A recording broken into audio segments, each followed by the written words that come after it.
Bienvenidos a Español para los Gringos. Hoy nuestra clase es sobre los verbos irregulares. Amigos, amigas, estoy triste. Estoy muy triste.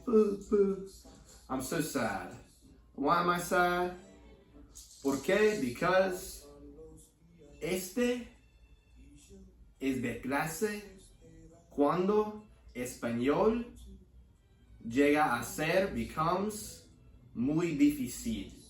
Porque in español, so this is the class where Spanish becomes difficult. And why is it difficult? It's because Spanish is insane. And I say that with a great love for the language because there are irregular verbs. You're going to encounter these a lot. These are often sometimes the most used verbs. And yet they have some strange things going on with them. So let's take, for instance, I have 4 types today. There are many more, but these are some very important verbs I use all the time, that you'll use all the time. But they're constructed when we conjugate them a little bit differently. So the first type is what I call boot verbs. And a good example is querer. Querer is the verb for to want. So we use it a lot because I want a lot of things, you want a lot of things, we have deep desires, ultimately we all have a desire for God. But let's go into what makes this weird. So normally what we would do with any verb, so you take the infinitive, you're like, oh, okay, I'll just drop the ER. So this is my root, and I just plug it in and put the endings in. Quiero, quieres, quiere. But for whatever reason, when Spanish was being spoken and being made, naturally formed, they decided that some words, it just doesn't sound right. You know what this needs? This needs an I. Yo quiero. Tú quieres. Él, ella quiere. And then finally, quieren. These remain normal. So why do I call it a boot verb? Well, when you finally construct, and there's many types like this, they make a nice boot. Isn't that nice? And so there are just certain words, certain verbs that you'll learn by use, you'll learn by hearing them. If you want to learn more, I can certainly give you some. I'm thinking about making flashcards for this class. But quiero or querer is a great example of a boot verb where the way that we conjugate them changes, and it's always in these 4. Now, the next type of verb that we have, a regular verb, is a shoe verb. So, tener, the verb for to have. We have a lot of things, use this a lot. Do you have that? Oh, I have this, whatever. And so tener, very interesting verb, because it's also, something I'll go over in a little bit, a go verb. So in the yo, in the first person singular, it is not tengo, it's yo tengo. Yo tengo, I have. So a little bit strange. But then, don't worry, it gets harder because Spanish. And so, it's not good enough. We can't just say, tú tienes. We have to say, tú tienes. Él tiene. Ellos tienen. You have. He, she, it has.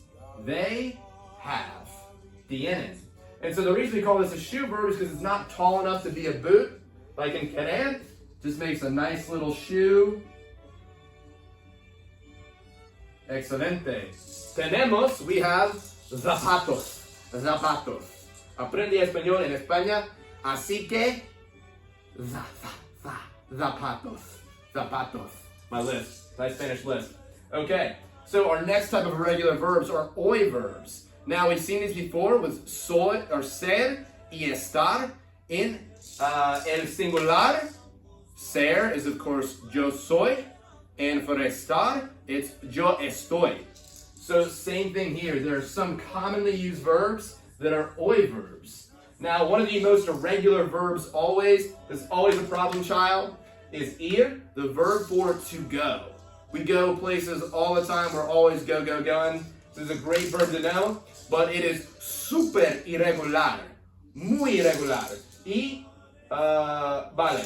Vamos a conjugate here. So, in the singular, yo voy. And then it just uses this V. So, the root, you would think maybe it's just I. No, it's V or VA for whatever reason. So, voy, vas, va. Vamos, vais, van. And then dar is muy similar que ir.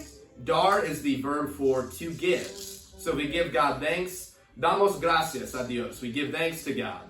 So this is a great word. Use it all the time. It is also an hoy verb. So at a singular, it is yo doy. Yo doy. Sounds kind of funny. I like to say that one. And then just all the rest, it is just you take the root. This one's not as irregular as ir. So tú das, él da, nosotros damos, vosotros dais, y ellas dan. And so it's great. Also, normally I would do my bam, but there's no bam, bam here. They're just normal. Another part of them being irregular. They don't follow the fun bam that I normally put in the vosotros.